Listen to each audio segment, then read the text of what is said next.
ഇന്ത്യയിൽ ഇപ്പം ഞാൻ ഹോസ്പിറ്റലിൽ ഒരു സാധനം വിൽക്കണമെങ്കിൽ അവർക്ക് വേണ്ട എന്താണെന്ന് വെച്ചാൽ ഞാൻ അവരുടെ ഒരു ടെസ്റ്റ് ഉണ്ടാക്കി കൊടുക്കണം.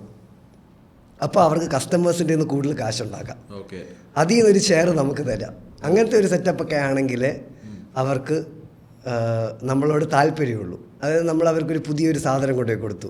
നിങ്ങളിപ്പോൾ എന്തായാലും കസ്റ്റമറിൻ്റെ നിന്ന് 3 ലക്ഷം അടിക്കുന്നുണ്ട്, നിങ്ങൾക്ക് ഇത് പറഞ്ഞാൽ ഒരു 3,10,000 കൂടെ അടിക്കാം. ആ 10,000 വരെ അടിക്കുന്നതിൽ ഒരു 2,000 രൂപ ഇങ്ങോട്ട് തരുന്നതല്ലാതെ നമ്മൾ അവരുടെ അടുത്ത് പോയി പറയാണ് നിങ്ങളിപ്പോൾ 3 ലക്ഷം രൂപ ക്ലയൻറ്റിൻ്റെ നിന്ന് മേടിച്ച് ക്ലയൻറ്റിനെ സർവീസ് ചെയ്യാൻ നിങ്ങൾ 1.5 ലക്ഷം രൂപ ഉണ്ടാക്കും, പക്ഷേ ഞാനൊരു സാധനം തരാം, അത് വെച്ചിട്ട് നിങ്ങൾക്ക് 1,40,000 രൂപയ്ക്ക് സെയിം സർവീസ് കൊടുക്കാൻ പറ്റും എന്ന് പറഞ്ഞാൽ അങ്ങനത്തെ ഉള്ള സാധനങ്ങൾക്ക് ഇന്ത്യയിൽ മാർക്കറ്റേ ഇല്ല.